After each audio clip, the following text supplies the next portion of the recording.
How do U.S. military ships compare to North Korea's growing navy? North Korea is on the verge of having a fully functioning ballistic missile submarine, but how does its navy compare to that of its adversary, the United States? Satellite imagery captured earlier this month showed that Pyongyang is on an aggressive schedule to build and deploy its first operational ballistic missile submarine, according to a new report by 38 North, a think tank out of Johns Hopkins University.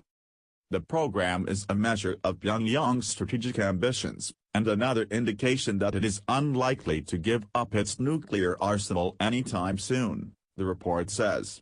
Such testing could support the continued development of submarine-launched ballistic missiles, a new ballistic missile submarine or a combination of both, defense expert Joseph Bermudez said in his analysis of the findings.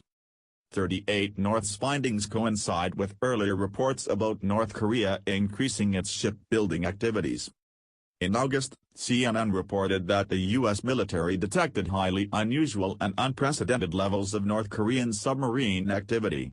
A couple weeks later, CNN also quoted an unnamed U.S. defense official saying that there was evidence of ejection tests at the Sinpo South shipyard. A fully functioning ballistic missile submarine would be the crown jewel of North Korea's fleet.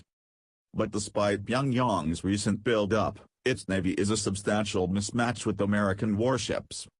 In total, the Korean People's Navy consists of approximately 60,000 personnel, making it the smallest branch of the North Korean military.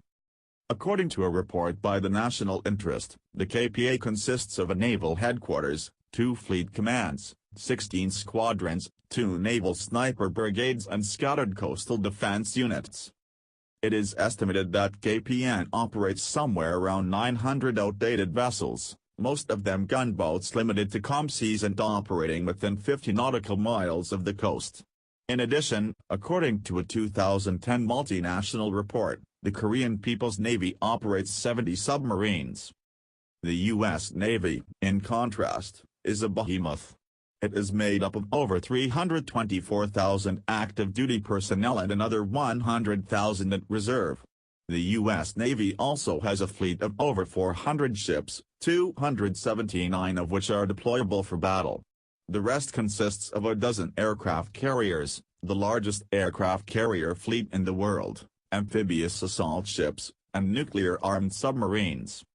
The closest rival to U.S. maritime power is China, whose People's Liberation Army Navy consists of 250,000 servicemen and women, with plans to expand its fleet to over 350 ships by 2020. Still, despite the lopsided difference in naval military power, North Korea's ballistic missile submarine, if made operational, poses a grave threat to U.S. security interests in the region. As put by Stars and Stripes, the development of a submarine able to launch a long-range missile would be significant because it would be harder to detect and better able to maneuver in international waters than land-based systems. Given that Pyongyang already demonstrated its long-distance ballistic missile capabilities in August 2016, its claims that the U.S. is within striking range might be closer to the truth than some suspect.